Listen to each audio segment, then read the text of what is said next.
There's no chance to build proper prefab without a software. And who's the best designer for prefab? So if you have to get someone who's actually making all the drawings, who's the right person? Which carpenter? The apprentice or the most experienced one? The master carpenter. But you actually want the most experienced one. Yeah. So now if you have a very experienced GP, do you think he want to deal with zeros and ones? Or does he want to create something?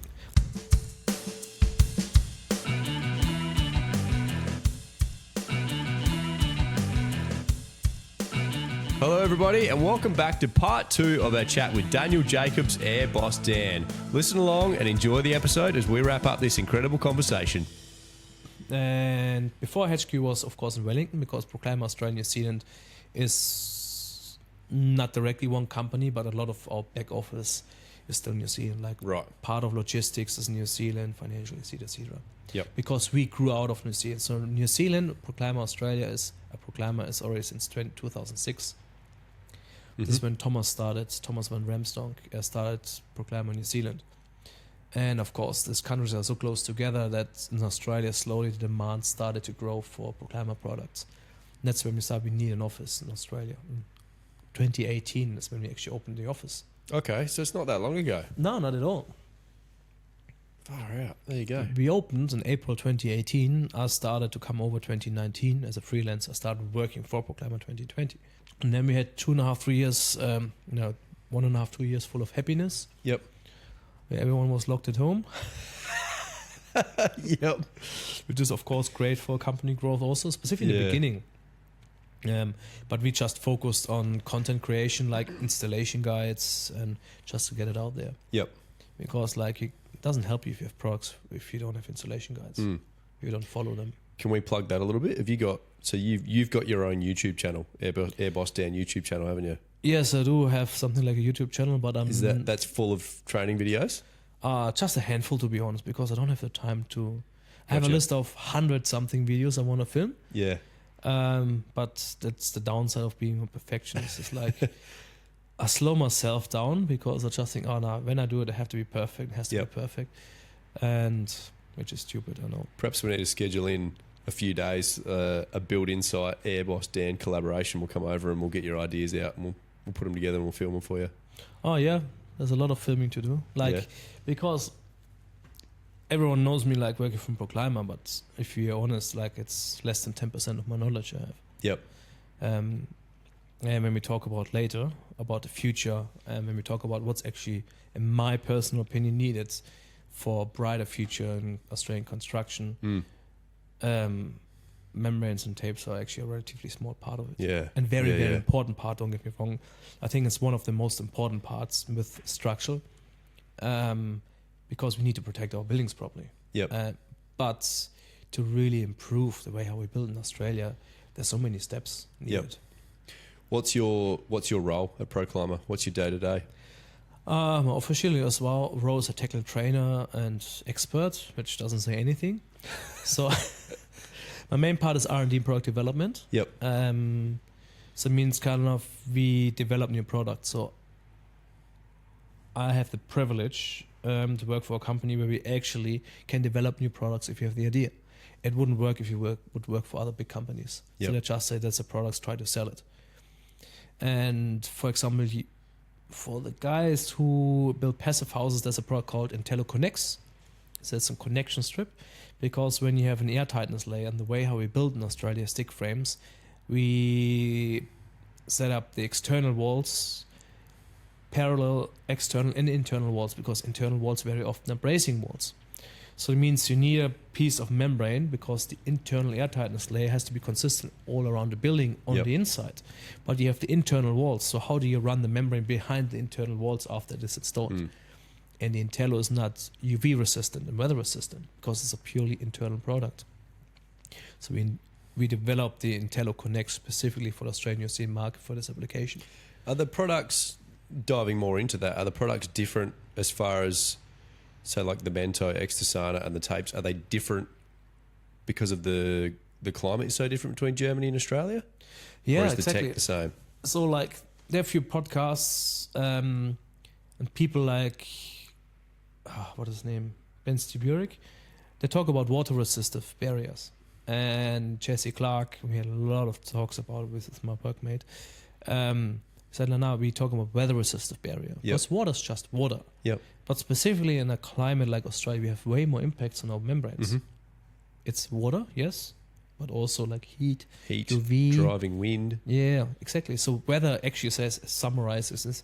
Actually, what has an impact on our membrane will have an impact on our membrane. Sounds a little bit like Murphy's Law. And so an important part is heat and UV. Because what's the biggest killer for materials in general? UV. UV, exactly. Just look at your car rubbers and your car materials and other parts on your dashboard. Faded paint. Yes. So it means kind of making materials resistant for our climate. And UV stabilizers are a very important part. But you can't just add as much UV stabilizer as you want. Yeah. Because at some point it's counterproductive for the material. But we still have a certain high level. So it means kind of most products on the market, they have 1 month UV resistance. Yep. Or sometimes less, 2 weeks. Or some, very often, if you look to the data sheets of different products, they say you have to cover it immediately. So is it then fit for purpose of the Australian market? No, it's not very long, is it? No, because how often do you see a building that's completely exposed, the trades have run away, they've got another job that's higher priority or someone's paying more, and then someone will come back 3, 4 or 2, 3 months later? All the time. And then we had COVID zero also. And the thing is, like, we don't penalize systems. We use stick frame buildings. So, of course, it's exposed for quite a while. It's the way how we build, or we go to different building sites. And so it means kind of 3 months UV resistance is the absolute minimum. Yep. And the thing is, like, the UV resistance has a massive impact on the material properties. So it means kind of the more you expose your material to UV, the shorter the lifespan after it's going to be. Yeah. And that's very important to understand. So we design our products for 50 years durability because 2 generations should be the minimum. So when you have like your 180-day UV resistance, there's still like enough material left to last. After that 180 days for the 50 years. To last another 50 years. Yeah. Then. Because it starts to break down, then you protect it. So that's why it's very important to understand, like, okay, you need products which are fit for purpose. Yep. And developing products for this market is actually a fun part, because when you're a building supplier based in Germany and you ship the products over, you still have to see it actually fits in the building practice. Sure. Installation, detailing, and exposure, the real climate data. So we actually had to buy, just for Australia and New Zealand, we had to buy a UV machine. Okay. So because when you have product development, so most people don't, it might be interesting to see what's about product development. It's not just that they come up with a product. So you see, okay, you have to do water holder tests, vapor diffusion tests, and UV tests. Yep. And after you do the UV test, you do the water holder and vapor diffusion test again. And strength, of course, like tensile strength, etc. So before you're even allowed to sell a product on the Australian market, there's a whole list of tests you have to do. And this is all on the one piece of material, so it's not like one strip off the end of the roll is going to do the water test, one strip's going to do the UV, that one piece. Kind of, because of course you have different samples. Yeah. But the same sample which will get tested for UV, for water, won't be the same which will be tested for tensile strength. Okay. Because most times you go to failure. So most times you go like until it fails, so you can't reuse it, of course. Yep. But you have tests you do before aging and after aging. Yep. But before you spend like tens of thousands of dollars, because it's not cheap. For one product you spend at least $10,000-$15,000 just for testing. Wow. Maybe even more. Yep. So we do all the tests in-house. But then we ship it to Australia. It has to be independent, because it needs to be an independent test, because otherwise it's not trustworthy. Sure. And no one will accept it. So for us to get a better understanding, many years back, we actually bought a UV machine just for Australian market to test it. Where, maybe an odd question, where do you buy a UV machine from? I have no idea what the company is, but there are, of course, companies specialized on testing equipment. Yeah. That's like, we talk about hundreds of thousands of dollars. I think like it was 250, 300,000 euro just for the Q-Sun machine. Yeah. There are different machines also around. So there are machines around to just test to the standard. And then the Q Sun machine is actually fabricating or copying the real curve of the sunlight. Wow. And if you use the real curve of the sunlight, it's way more destructive to the material. Mm-hmm. So that's actually a real aging tester if you really want to know what's happening in the material. Yep. Then that's the go. Yes. So yeah, that's an interesting part. So if you look into product development, there's a lot involved with it. And then it's about compatibility. So you can't just come up with a new product and hope it will stick to our tapes, Yep. for example. And then the market has to accept it too. So it means kind of you can come up with 100 different materials and you don't know if it's actually Yep. needed. And I'm like, I have way too many ideas. And just to focus on ideas which are actually needed and important, that's the interesting part. That's why my workmate's always slowing me Yep. down and said, Daniel, it's nice to have ideas, but we have to sell it also. I said, yeah, Yep. sorry. Yep. So as far as testing, is that all done overseas or do you do any local testing here? Internal testing is in our headquarter, but Yep. all official tests for the Australian market, they're all here in Australia. All here. of course. Yep. Yeah. Because it has to be done by verified testing method, Yep. testing labs. So we cut off the samples or piece of membrane 1-2 meters, and we send them off in the test labs, and then you get an official report. Yep. Yep. Now everything else would be not trustworthy.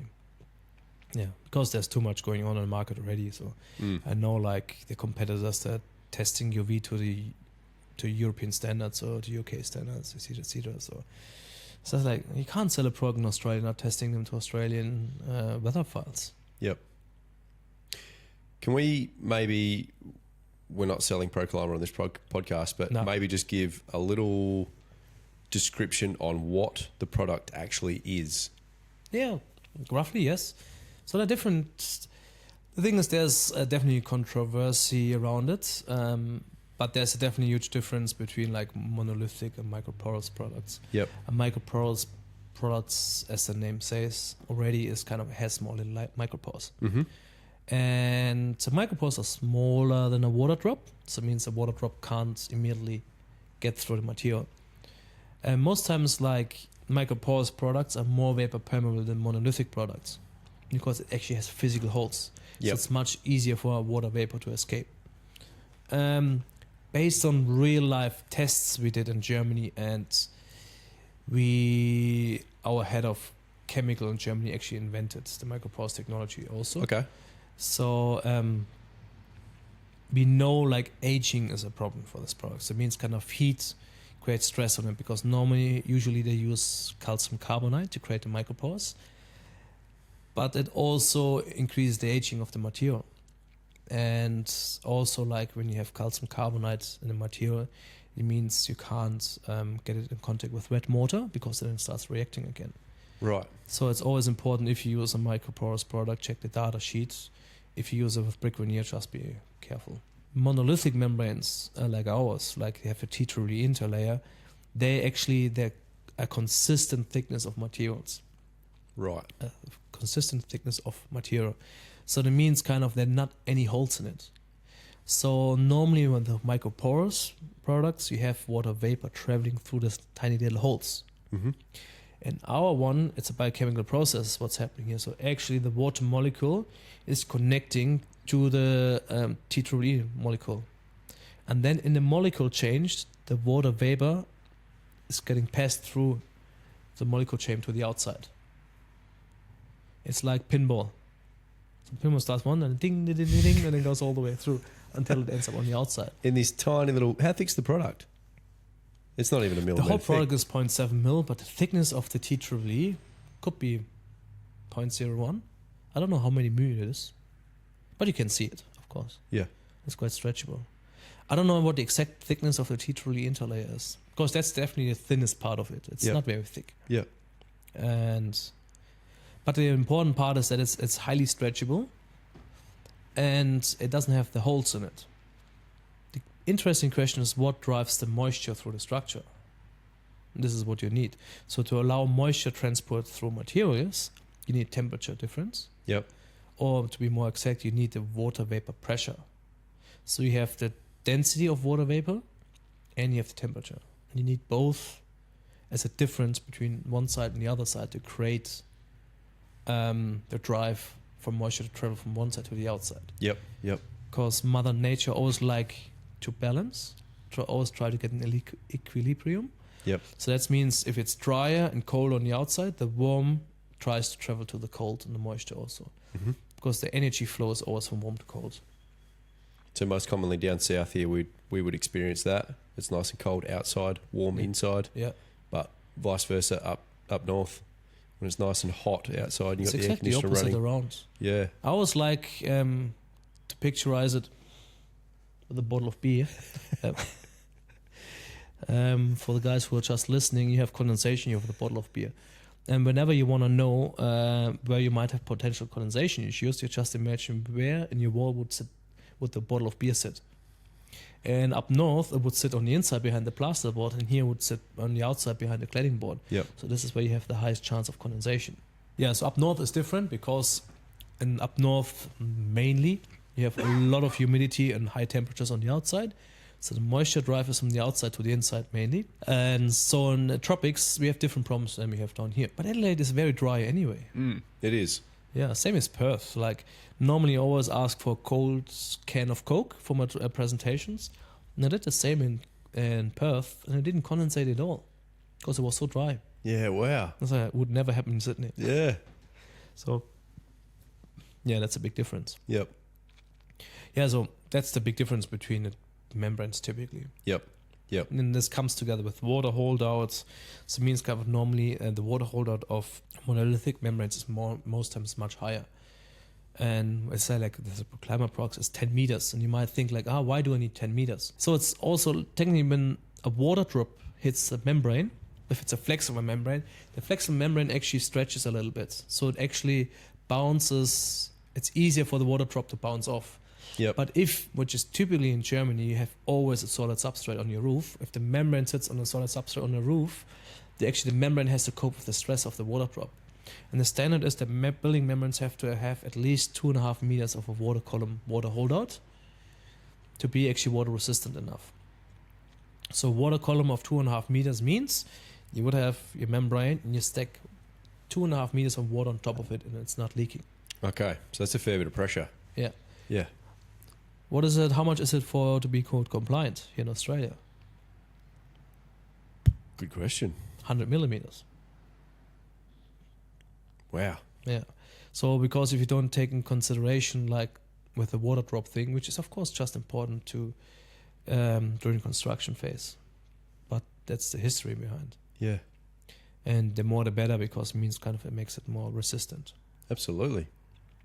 It does work well. We tried it out recently, actually. I'd seen a couple of the Victorian guys had posted that with the Mento wrap on the roof, like how water resistant it was with installing insulation and things like that underneath it without even a roof on it.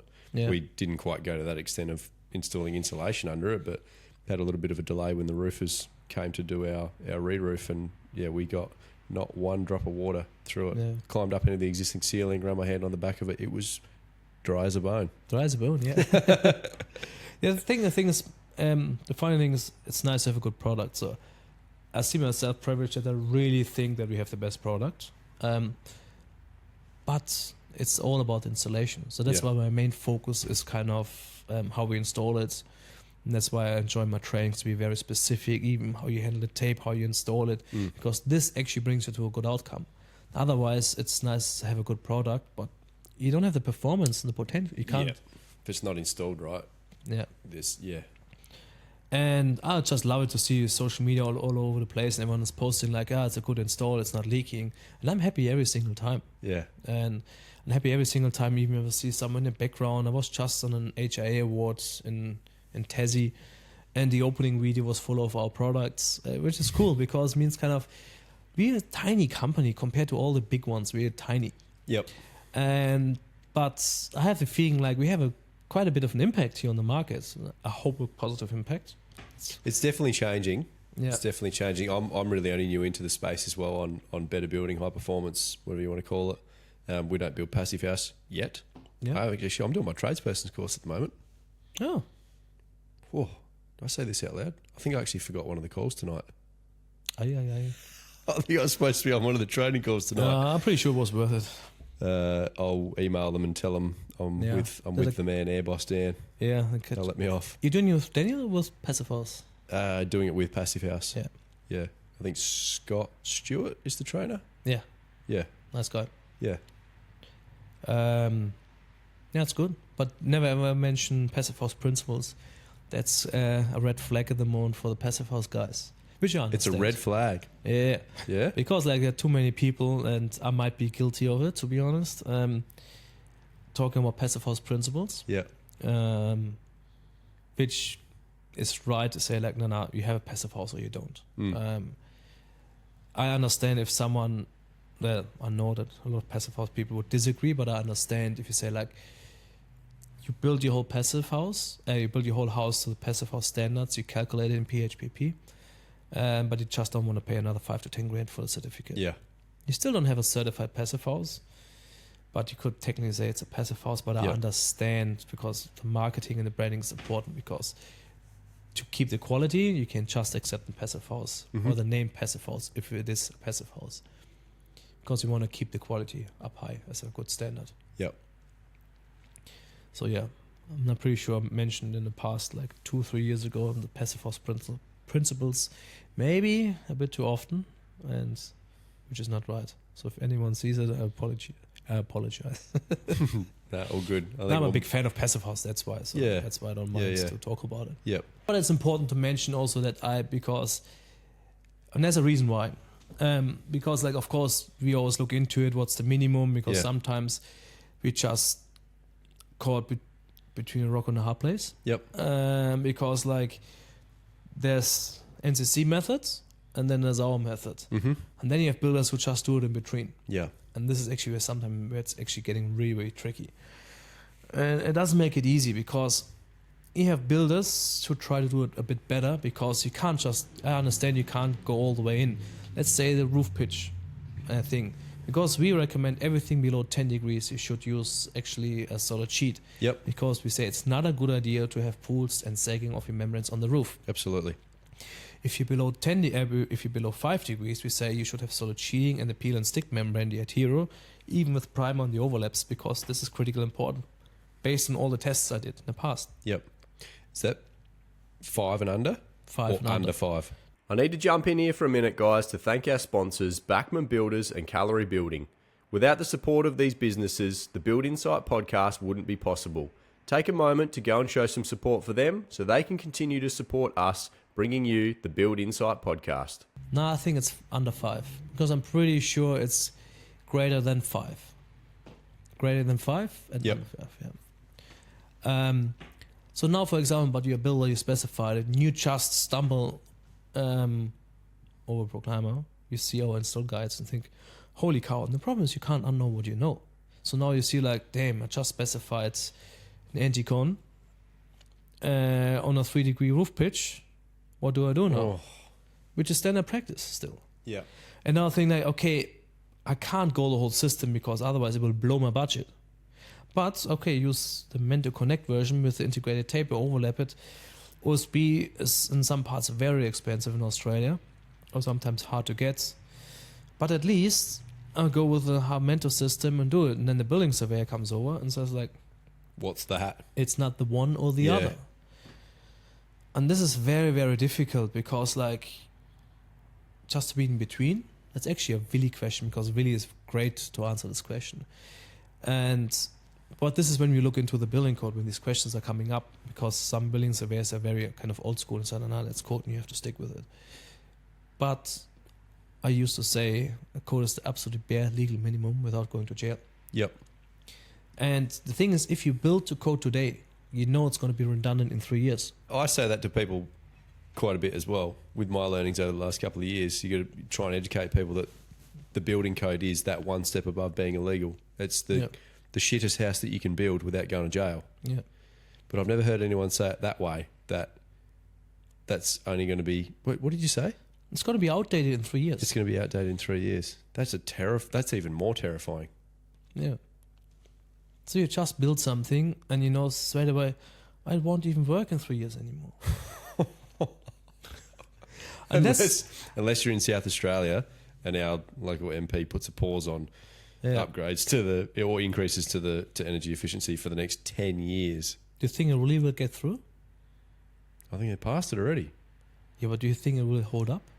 I'm I not hope into all not. Australian politics, so I couldn't tell you how our politicians are and how Yeah. they think. But Depends how hard the volume builders keep screaming, I suppose. That's what drives our market. yeah, that's the problem because there's too Watch much this money. space. Let's learn more. There's too much money on it. Yeah. But the thing is, like, that's what the education system is quite interesting. I know we jump forwards and backwards, but what do you see when you go to TAFE in the practical classes? What do you see? Yeah. People learning how to use tools. And technically, we see the same shits in TAFE as what we see on a building site. Yeah. Using a pass load gun, nailing things together for a 20mm gap, it's fine, it's respect, it's all fine. So it means kind of, you just copying the same stuff you see on a building site. Yeah. But normally, we should train our newbies so when they leave, because the thing is, they start their apprenticeship 3-4 years, you said. Yep. By the end, they leave school, it's already outdated. They should be the ones who are future proof. So they God. say, like, we assume our 10-year standard or 15-year standards is going to be that way, so let's train. Or even better, I don't think there's no reason to train how to use a nail gun. Of course, it takes 10 minutes or like a 1-2 hour course, safety course, and really how you use with it. But learning the principles of proper buildings, like proper timber connections, how to use, like, could have another podcast just about what's carpentry techniques out there, like from metal connectors, etc., what screws to use, how you can use them, etc., which would just change the way how you build, because it's so much easier to use and faster, and of course the materials cost more. But I think, like, we should train our chippies future-proof, that we know exactly even 5 to 10 years they're still up to date. Not when they leave school, they are already outdated. They're already outdated. Yeah. And it's not motivating. The thing is, like, if you just learn something, it's just like the bare minimum. It doesn't motivate anyone. No. And I did a few TAFE presentations so far, so I know exactly how the students react when you come with something new and cool. And they're really just like, everyone steals your tapes, and then I look into my toolbox and I just grab my chisels, and I just realized, damn, I can shave myself with your chisels. And you just grab whatever chisel you want. So that they see it and they're just like, oh, that's actually cool. So that's just an example. That's a pretty cool guy, and because this is from a Japanese chisel. Because I always have 2 sets of chisels in my toolbox. One a German set, is Kirschen, and the other one is a Japanese set. Okay. So because it's funny, the funny difference, which has nothing to do with what we have been talking about, but the cultural difference between Germany and Japan. Both try to do the best thing, but on a complete different way, and that's interesting. A good German chisel, in this case, which is the cherry one, means it's flexible, so you can use it for a lot of different tasks, but it stays strong as long as possible. It stays sharp as long as possible. The Japanese ones, they're maximum sharpness. Yep. But the harder, so you need for maximum sharpness, you need a hard steel. The harder the steel, the higher the carbon content is, the more brittle it is. Gotcha. So in the end, it means kind of, you have a chisel you can barely touch, because you will break it immediately. Yeah. So the Japanese chisels are beautiful for finishing work, when you're really just cutting off whatever you want it off. Yep. So they both are just the best in this part, but they're for different users, so that's why I have 2 sets. Sure.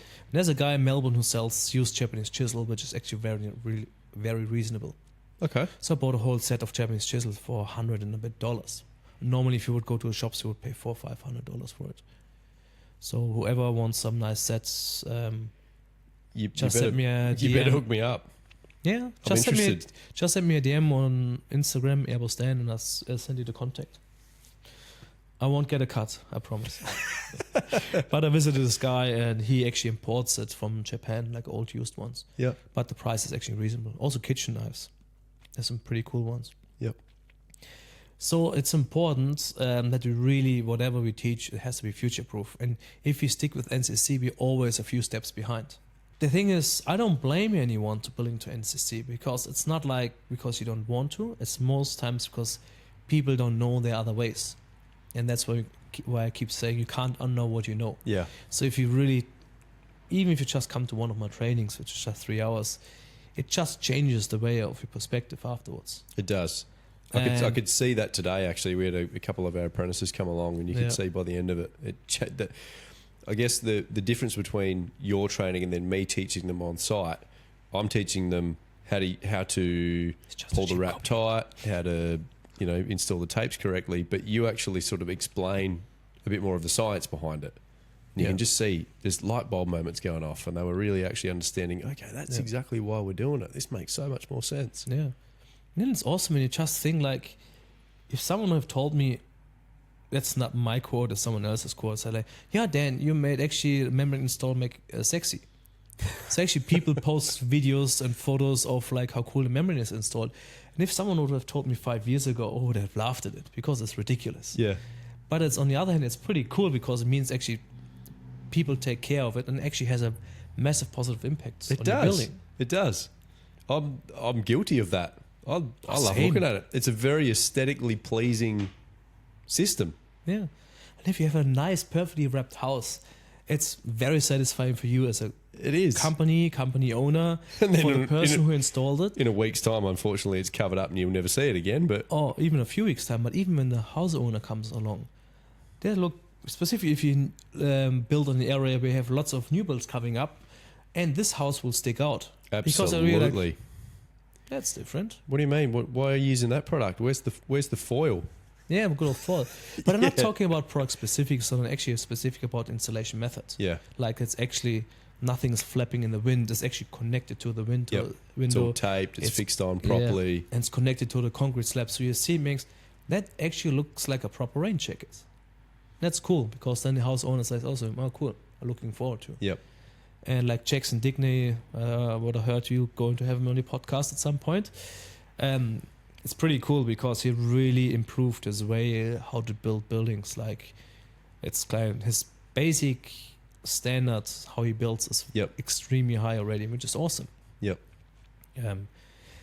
Very innovative guy. So Jackson, for those that don't know, obviously director, builder, Enduro Builders, also started up a local company here in South Australia, Clima, sort of dedicated to what they're the South Australian distributor for the Proclima products, but as well as Jessica Allen that works for Jackson or running Clima.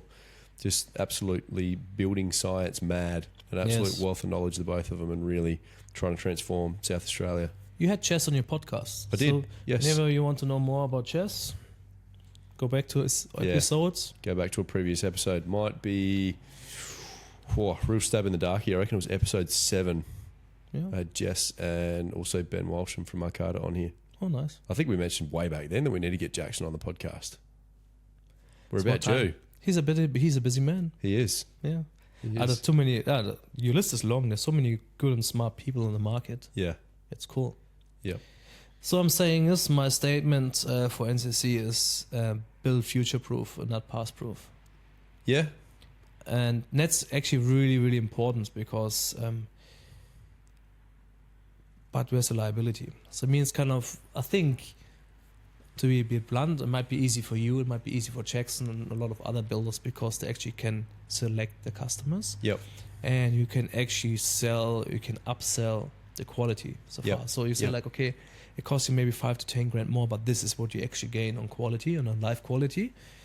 Now, when we talk about volume builds and mass markets, this is when it starts to get difficult. And that's the biggest question is actually how do we improve the market for everyone? This is where the NCC pause, like, I don't know if it's a pause or if it's retirement for 10 years, is actually is going to have a massive negative impact for a lot of people because they won't know what's available on the market. They can't demand it. Yeah. And small quality, not small builder, but quality builders like yours, and luckily dozens and dozens around Australia, or hundreds, because the Sustainable Builders Alliance, there are a few hundred guys also, and really well organized, so I can highly recommend their courses too. And they have to shine the future, or they have to, point to the future. Yep. Shine the light, now shine the way, not to edit again. Yes, but we really have to focus on how we can actually make it accessible. Yeah. And that's why I'm saying it's like a good install with a better product has a massive impact already. And windows, of course, going to take a while, but not having condensation issues on walls will definitely help. Yep. That's my view on the NCC. What was the second question? Second question was, what would you like to see, or what's your ideas on where the industry is going to go? So, of course, most of it sits together with education. That's why I mentioned it here now. Of course, the Future Builder Society, what Luke and Kyle building up in Tassie, has a good impact. I don't know other education platforms, so I can't compare it. Mm-hmm. And I'm part of the Future Builder platform too. I will get started at some point. But it's kind of really education is the market. So it means kind of really giving the chance for people to upskill. And the problem is at the moment we don't have it. So we all have social media. We see what's happening in the US and other parts of the world. My very German critical thing is kind of, even the US is like 15 years behind Germany. So that's why I see a lot of things which is ahead in Australia and for me still behind. And because I really try, the step should be as big as possible to really kind of leave all these BS times out in between. Yep. But they're different steps, of course. And it's going to be tricky because if you look back to the building code, which there was a massive positive change, is that mold is now in the building code, the mold index of 3. Mold index of 3 is maximum coverage of 10% or 5% under the microscope. So it means whenever you have mold on your building sites or on your building materials, you actually have a problem. And we will see how big the coverage is allowed to be. Either we know the coverage, but the size of the patch, we don't know yet. We need a few lawsuits, and then the law will define how big the patch is. But it's interesting, we say now mold is illegal. We all know if you build buildings, and specifically like the plywood, they turn moldy when you have rain clouds on the horizon. So it means kind of, how do you keep your building mold free if it's exposed to winter weather for half a year? Is that a question for me? Yeah. Wrap it properly. Protect the frame. But even this still takes time. You take a week, 2, 3 to just frame it, and then in certain areas, it's always wet. In my apprenticeship, when we built houses or roofs and there have been rain clouds on the horizon, there was just yelling and running, nothing else, until the roof was dry. Yep. Or the structure, whatever it is. So what's the answer then?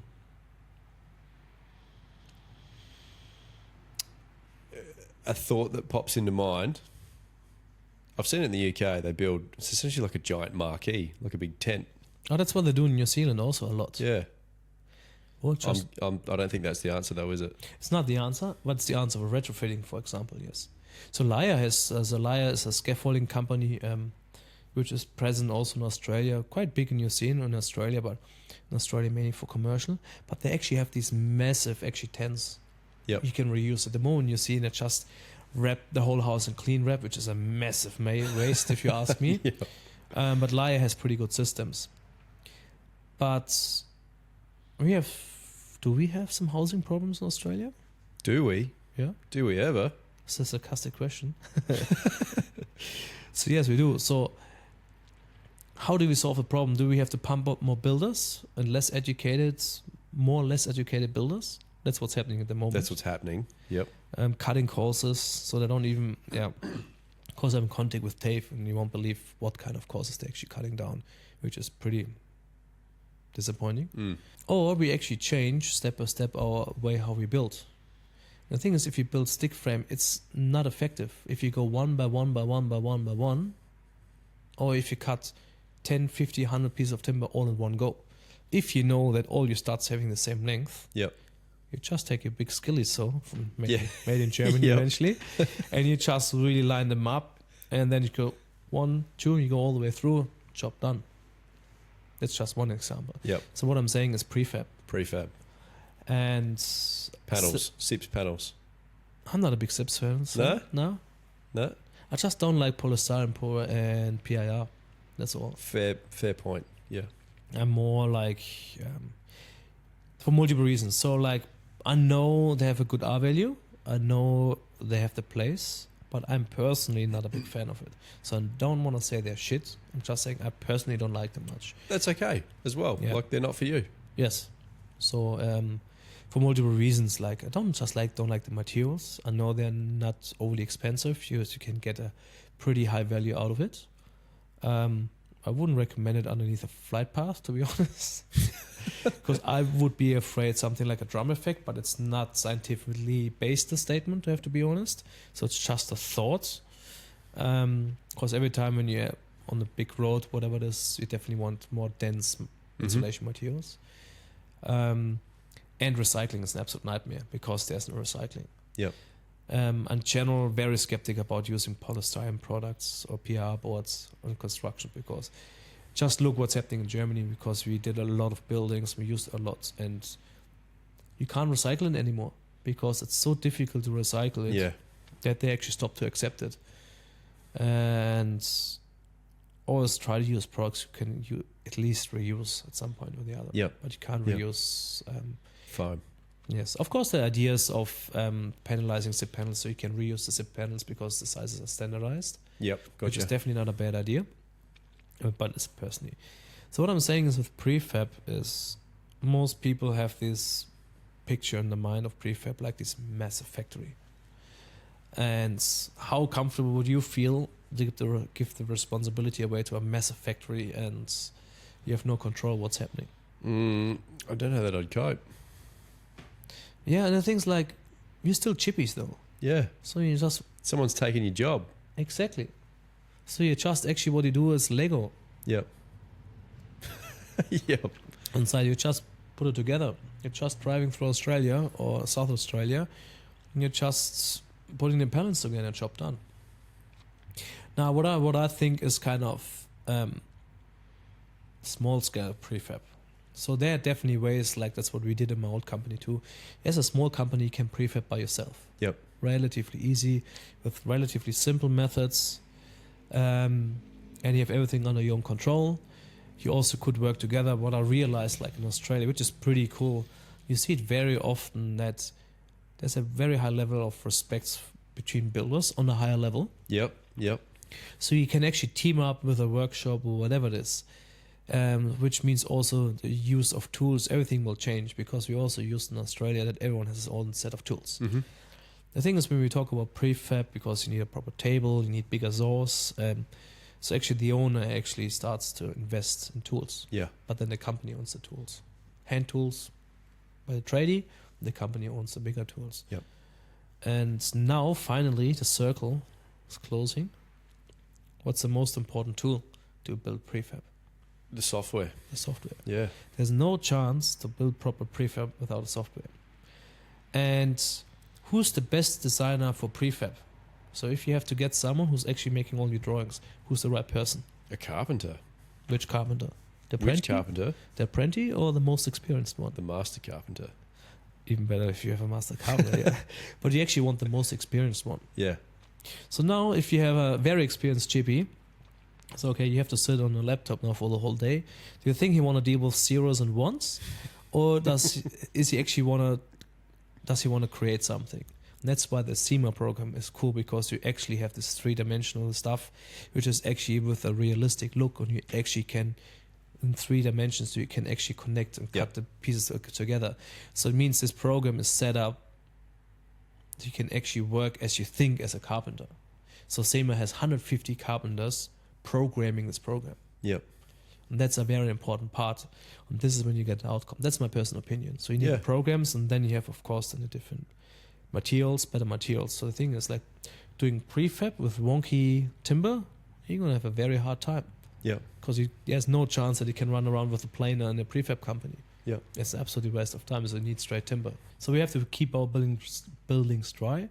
That's what prefab is going to be important. Yep. Important is, the good thing is kind of it brings more control to you as a builder. More control because you don't have to deal with the environment that fast. Because you don't have to deal with the environmental impact during the construction phase. Sure. Yep. And brings you way more freedom too. Because what I heard is, what I'm not 100% sure because I have no idea about financing, but I heard about that financing, that the finance department pays in sections. So if you do prefab, it doesn't end up really well. But I Okay. heard they're changing it. So I know there are a few banks also that you get significant better loans if you build a passive house. Yep. That's what I heard. But that's not my department, so I could be even wrong here. But that's what I heard through the grapevines. Yep. Chinese whispers. So yeah, that's a cool part. There you go. And there's so many topics like we will just discuss in the future. Timber treatments. That's a very important one. The Medicalan just recently had a post on Instagram about it. Timber treatment is getting a more important topic. The only thing I should say here is kind of there's a reason why in Europe and Germany we moved away from timber treatment like 20, 30 years ago or even longer. As in altogether? Or just Altogether, reduced yeah. it? No timber altogether, treatment at all? No. We treated our roof structure, our counterbattens, everything, but we don't do it anymore at all. Yeah. No. Because based on experience, you can't buy much time. We talk about a few months extra, but you can't treat your way out of bed construction methodology. Gotcha. Yep. So you can dunk your material in timber treatment as much as you want, Yeah. but at some point it won't help anymore. Yep. Of course, we have termites, but it's different. So normally when you have termites, you have boron and other chemicals, but they're not as, what is it again? Oh, I just forgot it. I forgot the treatment against treatment. termites. But it's actually a natural-based product, Yep. so I don't see a problem with it also. And some like salts and borons against insects, that's not a problem. But when you talk about LOSP, it's something you definitely don't want in your structure. Mm. Definitely not inside the house. So that's why I'm saying it's better practice. Keep your timber dry. Keep your timber off the ground. Your bottom plate should be at least always 150 millimeters off the ground, so you don't have backsplashing water. But that's of course very specific now. But all these little tips and tricks have more overhang for your house. So don't have just 200 mil overhang of your house. Have Yep. like 500 mil plus overhang Yep. in your house. Helps you in summer because you create more shading, and you protect your facade, your window joinery. So all these little details, they help to improve your house too. Mm-hmm. So Yeah. we're really getting to the end of this, Daniel. It's been an incredible episode so far, but let's touch on, because I know we kind of glazed over it before, what's a typical Daniel day? Yes, exactly.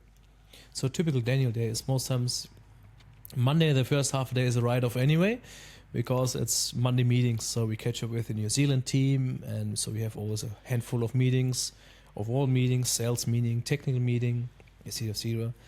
I'm in a lucky position that I don't have too many meetings because I can actually focus to get shit done. So most times then of course you're checking emails, so because we also do a lot of commercial building sites, we do a lot of architects, builders, people who have our direct emails, so you actually run through all your emails. Yep. Yeah, sometimes more, sometimes less. Then of course we have a CM program, and means kind of all the official email requests that come in too. So we're gonna deal with them, which is always at least 1 or 2 hours a day. Then it's product development, as I mentioned before. So I'm actually looking what new products do we need. A lot of training. So the main part is actually education, to travel around Australia, which just is less than 10% these days because improving the market is a lot of work. Then part of product development and R&D is also like product tests. So you do full-scale facade tests. So you really test the limits of the products to really understand what's happening. Developing installation guides. So that means kind of the technical literature is a fundamentally important part. Because first of the legal liability is very important. So if you're not precise how to install a product properly, we as a company would be liable. And the famous James Hardy lawsuit, which just happened a year back in New Zealand.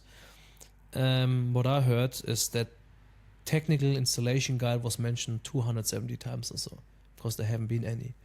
So it means it's getting more and more important that we actually have technical literature. What else do I play dart with Willy? So we have a dart corner in the office where we play dart always around 5 minutes a day. Also building displays because we have a small workshop. Cutting samples off for setting off for product testing, getting new samples in from Germany, seeing if you're going to introduce them in the Australian market, yes or no. Having technical meetings with New Zealand too, and we have R&D meetings with Germany also, Yep. like every 2 months. So it's mainly based off training and product development, which goes very close together to everything. And keeping everyone happy in the office, making Very coffees. good. So I'm the office barista, Yep. because even there I'm perfectionistic, so I have my scale. It always has to have exactly 22.5 grams. sounds like some full on days. And then you get are you the national trainer? Yeah, Yeah. yeah. Yeah. Does anyone else do what you do? Like fly to capital cities and do trainings and stuff on like the that? practical part. Of course, Yep. we have other guys doing presentations, Yep. but on practical hands-on stuff, it's my part. Yep. And of course, also I fly. Then I had it a few times that like XLAM says like, yeah, we have a project, we want your product. So then I fly to XLAM and train them, for example, because the whole As team in the XLAM in yeah, no, where are they? Just out of Albury? Albury, yeah. Yeah. So then you I've fly, been there. I have fly down there and just train up the whole installation team. What are they doing? Wrapping Yeah, because panels? they're just Crossland? wrapping panels. Yeah, they're still not using our products, but they said they will, but they didn't. Okay. But in the big machines you have seen, that was a Hundecker Yeah. where they cut the panels. Yeah. Yes. Yeah. They're Gotcha. using all sorts of products, so Yep. they don't want us just stick with one company. It's okay. Yep. But this is also like when you have prefab companies. I'm always very precise. What about, just quickly circling back to prefab, obviously you're not the biggest fan of foam as far as SIPS panels go. I love CLT. Yeah. CLT, yeah? Big awesome. fan. Yes. Looks incredible. It looks incredible. It smells incredible. Yeah. But it takes a lot of resource. Yep. And we know in Australia we're shutting down a lot of our forests. And you will definitely going to see the same in Europe at some point. Yeah. Because with the climate change, it seems like that Central European forests, they're going to have some problems. As much as spruce is a great timber, but it's actually not made for dry areas. Right. And as the temperatures are slowly rising, Mm-hmm. it seems like that the spruce trees are actually not the right trees for this kind of climate. Okay. A lot, how I said before, commercial building sites. And that's funny because I do a lot of in the passive house sector, and then you go on commercial building sites where you have membranes installed in steel studs, and on the worst possible way sometimes. So sometimes you can't believe what you see there on sites. Yeah. So that's also part of my job. Yeah. On a 26-story high building, you stay on top of it, it's windy, and the membrane is just Just flapping in the flapping wind. around. Yeah. Oh, very good. It's funny. So it's very versatile, Yeah. which I really love, and that's the cool part. It's not a boring office job, that's for sure. Yeah. Awesome. Yeah.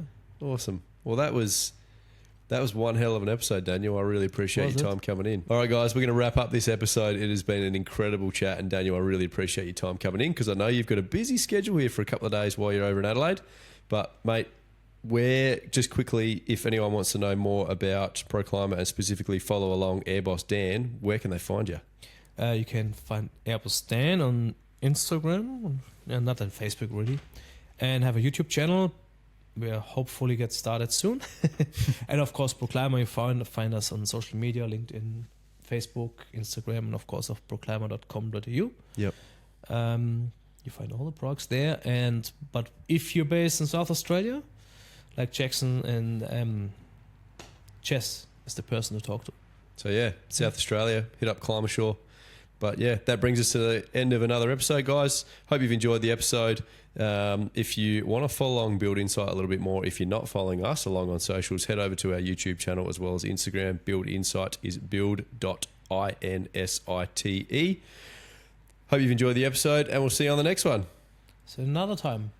Thanks for having me. Thanks for coming on, man. It was a pleasure. What a It was a great fun. Let's cue the disclaimer. I need to let you know that myself and the Build Insight team are in no way, shape or form qualified to give you personal or specific business advice. We strongly encourage you seek out the use of professionals for products or when you are making personal or business decisions.